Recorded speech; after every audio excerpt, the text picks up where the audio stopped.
லடாக்கிற்கு மாநில அந்தஸ்து கேட்டு லே பகுதியில் நடந்த போராட்டத்தின் போது வன்முறை வெடித்ததில் 4 பேர் பலியானார்கள். இதனால் அங்கு ஊரடங்கு உத்தரவு பிறப்பிக்கப்பட்டுள்ளது. லடாக்கிற்கு மாநில அந்தஸ்து வழங்க கோரி நடந்த போராட்டத்தில் வன்முறை ஏற்பட்டது. போராட்டக்காரர்கள் லே பகுதியில் உள்ள பாரதிய ஜனதா அலுவலகத்திற்கு தீ வைத்தனர். இதனால் அங்கு பரபரப்பு நிலவியது. லடாக் லே பகுதியில் எழுத்துப்பூர்வ அனுமதியின்றி போராட்டம் நடத்தவோ ஒன்று கூடவோ கூடாது என மாவட்ட நிர்வாகம் உத்தரவிட்டுள்ளது. போராட்டத்தில் வன்முறை வெடித்த நிலையில் 163 தடை உத்தரவு பிறப்பிக்கப்பட்டுள்ளது. பெஹல்காமில் சுற்றுலா பயணிகளை சுட்டுக் கொன்ற வழக்கில் முக்கிய குற்றவாளியான முகமது கட்டாரியா என்ற பயங்கரவாதியை ஜம்மு காஷ்மீர் போலீசார் கைது செய்தனர். ரயில்வே ஊழியர்களுக்கு 78 நாள் தீபாவளி போனஸ் வழங்க மத்திய அமைச்சரவை ஒப்புதல் வழங்கியுள்ளது. இதன் மூலம் 10,90,000 ரயில்வே ஊழியர்கள் பயன்பெறுவார்கள். போனஸ் வழங்க அரசுக்கு கூடுதலாக ரூபாய் 1,866 கோடி செலவாகும். வாக்காளர் பட்டியலில் பெயரை சேர்க்க நீக்க ஆதாருடன் இணைக்கப்பட்ட செல்போன் எண் கட்டாயம் என்ற தேர்தல் ஆணையத்தின் முடிவை ராகுல் விமர்சித்துள்ளார். திருட்டை பிடித்த பிறகுதான் பூட்டு போட ஞாபகம் வந்ததா என்றும் கேள்வி எழுப்பியுள்ளார். பீகாரில் மட்டுமின்றி நாடு முழுவதும் மக்களின் உரிமைகள் பறிக்கப்படுகின்றன என்று லோக்சபா எதிர்க்கட்சித் தலைவர் ராகுல் கூறியுள்ளார். இந்தியாவில் சீன பொருட்களுக்கு சிவப்பு கம்பளம் விதிக்கப்பட்டுள்ளது. கடந்த 5 ஆண்டுகளில் மட்டும் சீனாவிலிருந்து 2 மடங்கு இறக்குமதி அதிகரித்துள்ளது என காங்கிரஸ் தலைவர் கார்கே குற்றம் சாட்டியுள்ளார். கருணாநிதி கற்றுத்தந்த உழைப்பு என் ரத்தத்தில் உள்ளவரை நான் என் கடமையை நிறைவேற்றுவேன். நீங்கள் யாரும் கவலைப்பட வேண்டாம், நான் இருக்கிறேன் என முதல்வர் ஸ்டாலின் கூறியுள்ளார். பாரா ஒலிம்பிக் விளையாட்டு வீரர்களுக்கு பயிற்சி மைதானங்கள் அமைத்து தருவதில் இந்தியாவிற்கு தமிழகம் முன்னுதாரணமாக உள்ளது என துணை முதல்வர் உதயநிதி கூறியுள்ளார். கருணாநிதி குடும்பம் இருக்கும் வரை திமுகவில் யாரும் உயர்ந்த பதவிக்கு வர முடியாது. தொண்டர்கள் உழைப்பை சுரண்டும் கட்சி திமுக என அதிமுக பழனிசாமி குற்றம் சாட்டியுள்ளார். ஸ்டாலின் அரசு கடன் வாங்குவதில், ஊழல் செய்வதில், குடும்ப வாரிசு அரசியல் செய்வதில், பொய்யான வாக்குறுதி அளிப்பதில் ரோல் மாடலாக உள்ளதாக கூடலூரில் நடந்த பிரச்சார கூட்டத்தில் அதிமுக பொதுச் செயலாளர் பழனிசாமி பேசினார். மத்திய அரசு கொண்டு வரும் எந்த திட்டத்தையும் முதல்வர் ஸ்டாலின் வரவேற்பதில்லை என்று தமிழக பாஜக தலைவர் நயினார் நாகேந்திரன் குற்றம் சாட்டியுள்ளார். மத்திய அரசின் மக்கள் விரோத திட்டம் என்ன என்பதை அவர் சொல்ல வேண்டும் என கேள்வி எழுப்பினார். ஜிஎஸ்டி வரி குறைப்பு காரணமாக இன்று டிவி உள்ளிட்ட பொருட்களின் விலை குறைந்துள்ளது. விமான நிலையங்கள், 4 வழிச்சாலை, விமான போக்குவரத்து, கப்பல் போக்குவரத்து உள்ளிட்ட அனைத்திற்கும் மத்திய அரசு நிதி வழங்குவதாக பாஜக மாநில தலைவர் நயினார் நாகேந்திரன் தெரிவித்தார். தினகரனை அண்ணாமலை சந்தித்தது நட்பு ரீதியானது என்றும் விளக்கம் அளித்தார். 46 ஆண்டுகளாக ஓய்வின்றி உழைத்தவன் நான். ஆனால் இன்று சில கும்பல் நாங்கள்தான் பாமக கட்சி என்று கூறிக்கொள்கிறார்கள். அவர்களின் வேஷம் விரைவில் கலைந்துவிடும் என பாமக நிறுவனர் ராமதாஸ் கூறியுள்ளார். திமுக எதிர்ப்பை விட வெறுப்பைதான் விஜய் அரசியலாக பேசுகிறார். தான் என்ன செய்ய போகிறேன் என்பதை அவர் பேசவில்லை, மாறாக வெறுப்பு அரசியலையே முன்வைக்கிறார் என விசிக தலைவர் திருமாவளவன் தெரிவித்தார். சமூக நீதியை உண்மையாகவே ஸ்டாலின் பின்பற்றுகிறார் என்றால் இந்த ஆட்சியில் மீதமிருக்கும் 6 மாத காலத்திற்காவது துணை முதல்வர் பதவியை திருமாவளவனுக்கு கொடுக்க வேண்டும் என பாஜக மூத்த தலைவர் தமிழிசை சவுந்தரராஜன் தெரிவித்துள்ளார். திமுகவை வீழ்த்தும் ஒரே சக்தி தேஜா கூட்டணிக்கு உண்டு. பாரதிய ஜனதாவில் எந்த கோஷ்டி பூசலும் இல்லை என பாரதிய ஜனதா தேசிய மகளிரணி தலைவர் வானதி சீனிவாசன் கூறியுள்ளார். தவிகாவினர் சின்ன பிள்ளைகள், அவர்கள் பக்குவப்பட வேண்டும். பொதுவெளியில் விமர்சனங்களுக்கு பதில் கொடுத்துதான் ஆக்க வேண்டும் என நதக தலைமை ஒருங்கிணைப்பாளர் சீமான் கூறினார். பள்ளி மற்றும் கல்லூரி மாணவர்களின் பாதுகாப்பையும் சுயமரியாதையையும் உறுதி செய்ய அரசு விரைவான நடவடிக்கைகளை எடுக்க வேண்டும். மாணவர்களின் நற்பண்புகளை வளர்க்கும் கல்வி மிகவும் அவசியமானது என தமிழக காங்கிரஸ் தலைவர் செல்வ பெருந்தகை தெரிவித்துள்ளார். நாமக்கல் மதுரை வீரன் கோவில் அருகே தவிக தலைவர் விஜய் 27ஆம் தேதி பிரச்சாரம் செய்வதற்கு அனுமதி வழங்க போலீசார் மறுத்துவிட்டனர். சீமான் மற்றும் விஜயலட்சுமி தரப்பு மன்னிப்பு கேட்பது தொடர்பாக பிரமாண பத்திரம் தாக்கல் செய்ய வேண்டும். வழக்கு குறித்து இருவரும் ஊடகங்களிடம் பேசக்கூடாது என சுப்ரீம் கோர்ட் உத்தரவிட்டுள்ளது. ஆம்ஸ்ட்ராங் கொலை வழக்கை சிபிஐக்கு மாற்றி சென்னை ஹைகோர்ட் உத்தரவிட்டுள்ளது. 6 மாதத்தில் முதற்கட்ட குற்றப்பத்திரிகை தாக்கல் செய்ய வேண்டும் என்றும் அறிவுறுத்தியுள்ளது. முன்னாள் முதல்வர் நாராயணசாமி துணைநிலை ஆளுநர் மாளிகை முன் திடீர் உண்ணாவிரத போராட்டத்தில் ஈடுபட்டார். நகர பகுதியில் தரமற்ற குடிநீர் விநியோகம் செய்வதால் மக்கள் உடல்நலம் பாதிக்கப்படுவதாகவும் குற்றம் சாட்டினார். ஆம்ஸ்ட்ராங் கொலை வழக்கு சிபிஐ விசாரணைக்கு மாற்றப்பட்டது வரவேற்கத்தக்கது. இந்த கொலையின் பின்னணியில் உள்ள அனைவரும் தண்டிக்கப்படுவதை சிபிஐ உறுதி செய்ய வேண்டும் என பாமக தலைவர் அன்புமணி கூறியுள்ளார். தமிழக அரசு 2021, 2022 மற்றும் 2023 ஆண்டுகளுக்கான கலைமாமணி விருதுகளை அறிவித்துள்ளது. நடிகர் S.J. சூர்யா, நடிகை சாய் பல்லவி, இயக்குநர் லிங்குசாமி ஆகியோருக்கு 2021 ஆண்டுக்கான கலைமாமணி விருது அறிவிக்கப்பட்டுள்ளது. ஐநா பொதுச்சபையில் இந்தோனேஷிய அதிபர் பிரபாவோ சுபியாண்டோ 19 நிமிடம் உரையாற்றினார். தன் உரையை முடிக்கும்போது ஓம் சாந்தி சாந்தி ஓம் என்று சொல்லி முடித்தார். அதனை உலக நாட்டு தலைவர்கள் உன்னிப்பாக கவனித்தனர். இந்தியா எப்போதும் உக்ரைன் பக்கம் இருக்கிறது என உக்ரைன் அதிபர் ஜெலன்ஸ்கி திட்டவட்டமாக தெரிவித்துள்ளார். காசா போரை முடிவுக்கு கொண்டு வந்தால் மட்டுமே ட்ரம்ப் அமைதிக்கான நோபல் பரிசை வெல்ல முடியும். இஸ்ரேலுக்கு அழுத்தம் கொடுக்கும் அதிகாரம் அமெரிக்காவுக்கு மட்டுமே உள்ளது என பிரான்ஸ் அதிபர் இமானுவேல் மேக்ரான் கூறியுள்ளார். தைவானில் ரஹாசா சூறாவளி புயலால் கிழக்கு ஹுவாலியன் கவுண்டியில் உள்ள ஒரு பழமையான ஏரி உடைந்து ஊருக்குள் வெள்ள நீர் புகுந்தது. இதில் 14 பேர் உயிரிழந்தனர், 124 பேர் மாயமாகியுள்ளனர். விழுப்புரம் மாவட்டத்தில் உள்ள செஞ்சிக்கோட்டைக்கு செஞ்சியர் கோன் காடவன் கோட்டை என்று பெயரிட வேண்டுமென பாமக நிறுவனர் ராமதாஸ் வலியுறுத்தியுள்ளார். தூத்துக்குடி சிப்காட்டில் ரிலையன்ஸ் நிறுவனத்தின் தொழிற்சாலை அமையவுள்ளது. இதன் மூலம் 2000 பேருக்கு வேலைவாய்ப்பு கிடைக்கும் என தமிழக தொழில்துறை அமைச்சர் TRP ராஜா கூறியுள்ளார். முன்னாள் முதல்வர் நாராயணசாமி துணைநிலை ஆளுநர் மாளிகை முன் திடீர் உண்ணாவிரத போராட்டத்தில் ஈடுபட்டார். நகர பகுதியில் தரமற்ற குடிநீர் விநியோகம் செய்வதால் மக்கள் உடல்நலம் பாதிக்கப்படுவதாகவும் குற்றம் சாட்டினார். அரசு கலைக் கல்லூரிகளில் 881 கௌரவ விரிவுரையாளர்கள் தற்காலிகமாக நியமிக்க முடிவு செய்யப்பட்டுள்ளதாக அமைச்சர் கோவி செழியன் கூறியுள்ளார். www.tngasa.org என்ற இணையதளத்தில் இன்று முதல் தகுதியுள்ளவர்கள் விண்ணப்பிக்கலாம் எனவும் தெரிவித்துள்ளார். திமுக தான் விஜயை இயக்கிக் கொண்டிருக்கிறார்கள் என இந்து மக்கள் கட்சித் தலைவர் அர்ஜுன் சம்பத் விமர்சித்துள்ளார். கமலஹாசன் போன்ற விஜய் தன்னுடைய ரசிகர்களை ஏமாளியாக்கிவிடக் கூடாது என்றார். கண், இதயம் உள்ளிட்ட உடல் உறுப்புகளுக்கு கோடிக்கணக்கில் பணம் பார்க்கின்றனர். மூளைச்சாவு முன்பு இருந்ததா, இப்போது அடிக்கடி மூளைச்சாவு என்று கூறி உடல் உறுப்புகளை எடுக்கின்றனர் என நாம் தமிழர் கட்சி தலைமை ஒருங்கிணைப்பாளர் சீமான் குற்றம் சாட்டியுள்ளார். சென்னை ராயப்பேட்டையில் உள்ள அதிமுக தலைமை அலுவலகத்திற்கு இமெயில் மூலம் வெடிகுண்டு மிரட்டல் விடுக்கப்பட்டுள்ளது. வெடிகுண்டு தடுப்பு நிபுணர்கள் அலுவலகம் முழுவதும் சோதனை நடத்தினர். சோதனையின் முடிவில் மிரட்டல் வெறும் புரளி என தெரியவந்தது. உலக அளவில் புத்தாக்க குறியீட்டில் அடுத்த 3 ஆண்டுகளில் 10 முன்னணி நாடுகளில் ஒன்றாக இந்தியா உருவெடுக்கும் என்று மத்திய உள்துறை அமைச்சர் அமித்ஷா நம்பிக்கை தெரிவித்தார். அதிமுகவில் முன்னாள் முதல்வர் பன்னீர்செல்வம், தினகரன், சசிகலா, தீபாவின் டிரைவர், முன்னாள் அமைச்சர் செங்கோட்டையன் அணி என பல அணிகள் உள்ளது என துணை முதல்வர் உதயநிதி விமர்சனம் செய்தார்.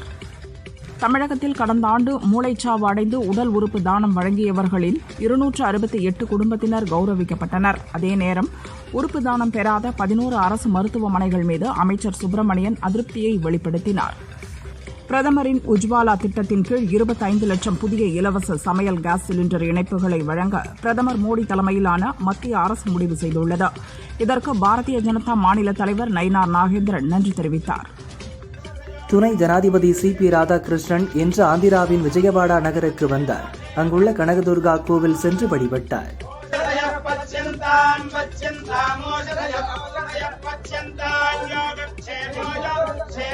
இந்தியாவில் தற்போது 27 சிவிங்கி புலிகள் உள்ளன.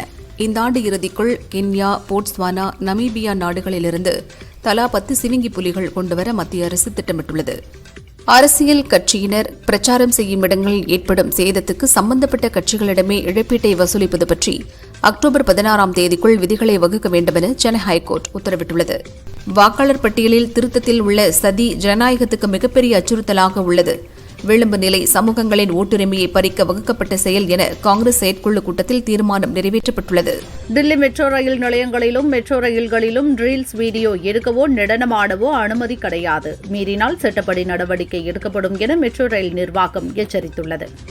ஆதார் சேவை கட்டணம் அக்டோபர் மாதம் 1ஆம் தேதி முதல் உயருகிறது. ஆதாரில் பெயர், முகவரி மாற்றம் செய்ய கட்டணம் 50 ரூபாயிலிருந்து 75 உயர்த்தப்படுகிறது. புதிய ஆதார் பெற விண்ணப்பிப்போருக்கு கட்டணம் இல்லை. வாக்காளர் பட்டியலில் பெயரை சேர்க்கவும் நீக்கவும் ஆதார் எண்ணுடன் இணைக்கப்பட்ட செல்போன் எண் கட்டாயம் என தலைமை தேர்தல் கமிஷன் அறிவித்துள்ளது. பூட்டானில் இருந்து சட்டவிரோதமாக கார்கள் இந்தியாவில் விற்ற வழக்கில் கோவையைச் சேர்ந்த இடைத்தரகர்களுக்கு தொடர்பு உள்ளதாக கேரள சுங்கத்துறை இயக்குநர் DG தாமஸ் தெரிவித்துள்ளார். முறையான வரி செலுத்தாமல் வெளிநாட்டு சொகுசு கார்கள் உள்ளிட்ட வாகனங்கள் கேரளாவில் விற்பனை செய்யப்பட்டுள்ளது. ஜார்க்கண்ட் மாநிலம் கும்லா மாவட்டத்தில் பதுங்கியிருந்த 3 நக்சலைட்டுகளை பாதுகாப்பு படையினர் சுட்டுக் கொன்றனர். அவர்களிடமிருந்து 3 துப்பாக்கிகள், வெடிபொருட்கள் மற்றும் ஆயுதங்கள் பறிமுதல் செய்யப்பட்டன.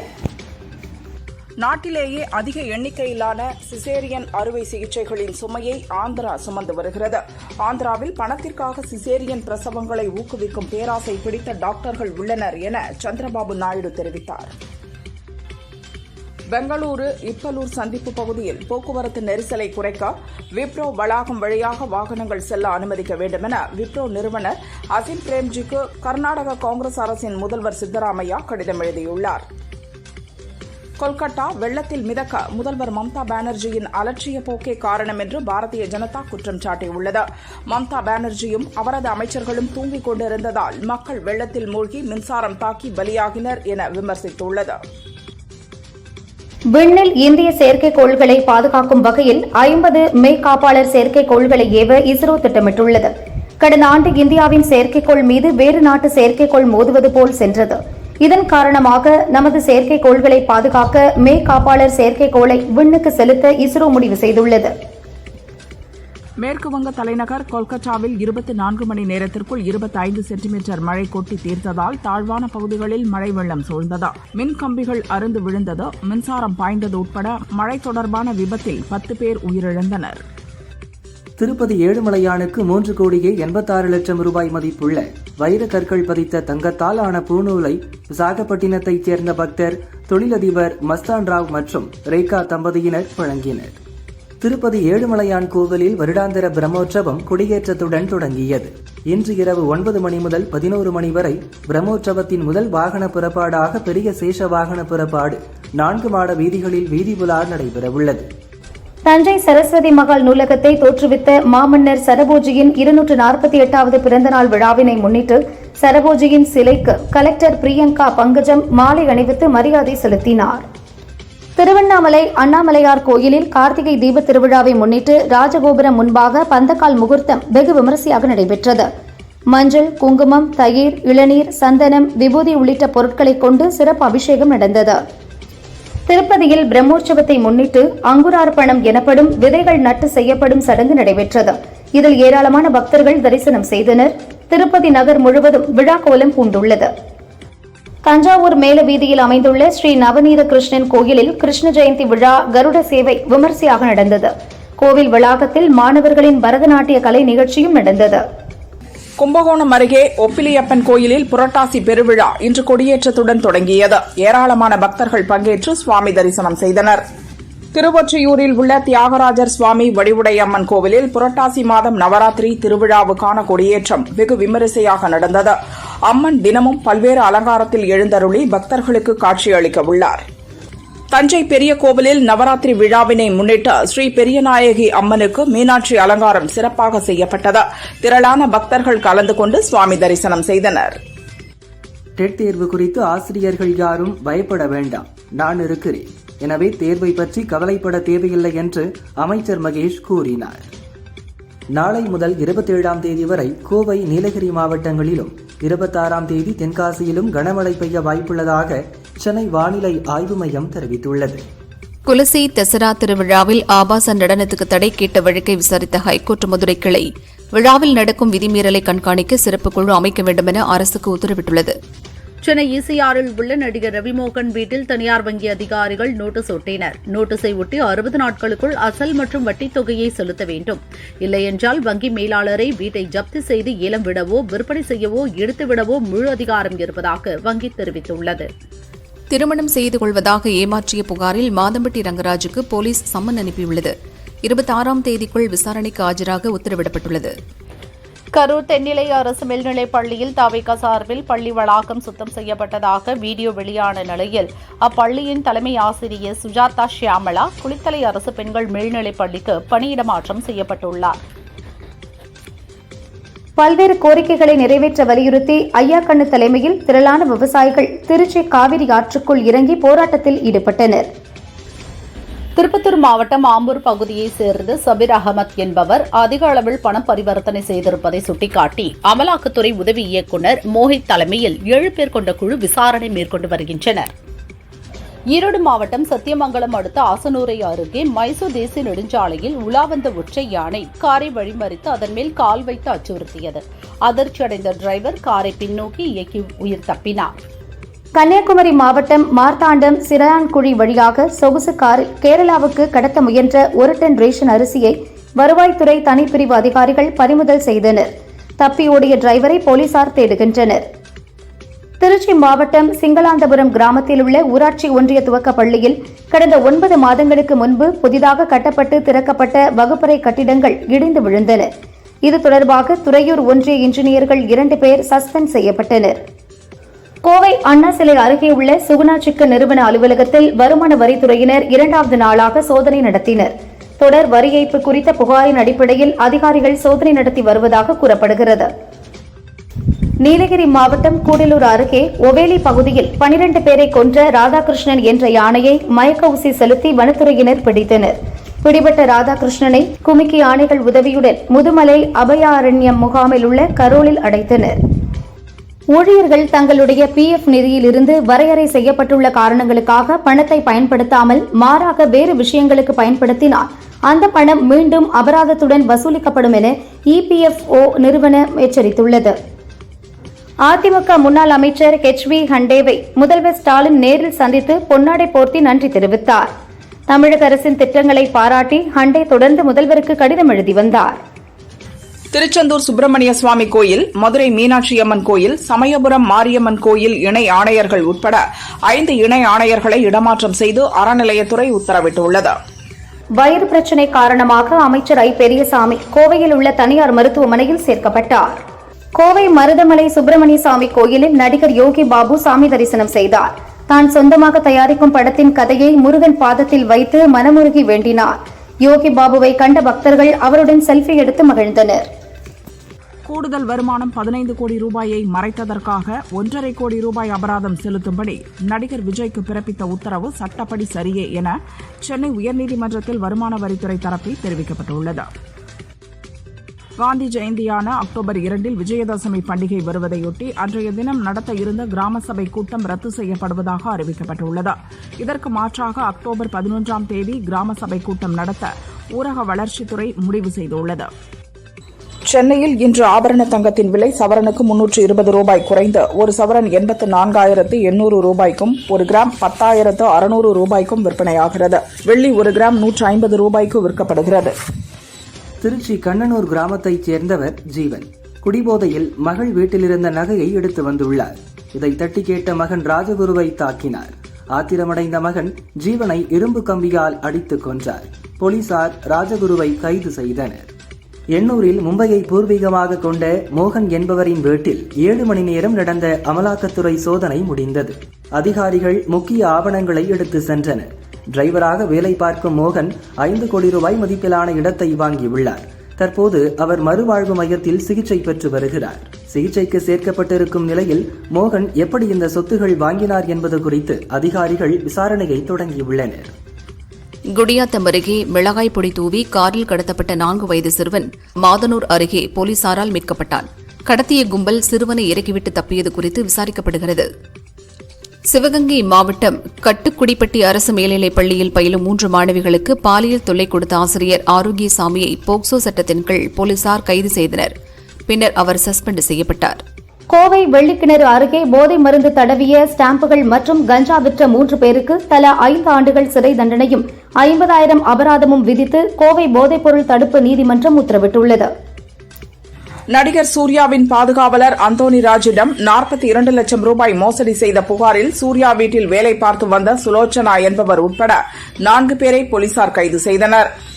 பாலித்தீவில் ஆஸ்திரேலியாவை சேர்ந்த 23 வயதான ஹட்டோ என்பவர் நீரில் மூழ்கி மரணமடைந்தார். அவரது உடல் ஆஸ்திரேலியாவுக்கு அனுப்பி வைக்கப்பட்டது. இந்நிலையில் ஹட்டோவின் இதயம் காணவில்லை என்ற குற்றச்சாட்டு எழுந்துள்ளது. இது தொடர்பாக ஆஸ்திரேலிய அரசு விசாரணை நடத்தி வருகிறது.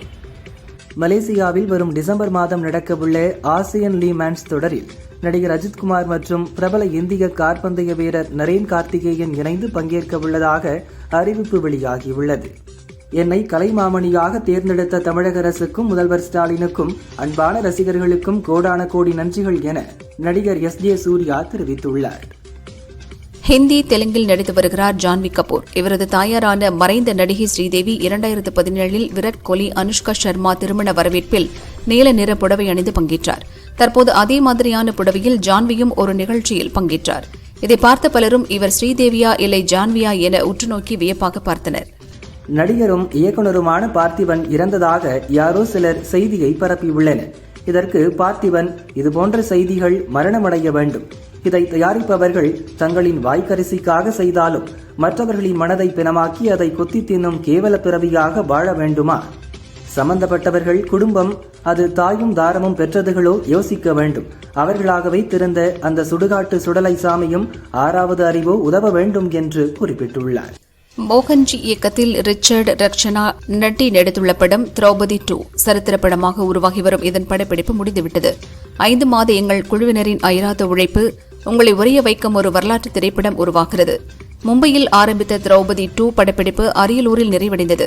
டிசம்பர் மாதம் திரையில் ஈசனுக்கு நன்றி என்று பதிவிட்டுள்ளார் மோகன்ஜி. ஜெயிலர் வெற்றியை தொடர்ந்து நெல்சன், ரஜினி, அனிருத் கூட்டணியில் உருவாகி வரும் படம் ஜெயிலர் 2 படப்பிடிப்பு நடந்து வருகிறது. சென்னை விமான நிலையத்தில் செய்தியாளர்களிடம் பேசிய ரஜினி, ஜெயிலர் 2 படம் 2026 ஜூன் மாதம் 12ஆம் தேதி வெளியாகும் என்று தெரிவித்தார்.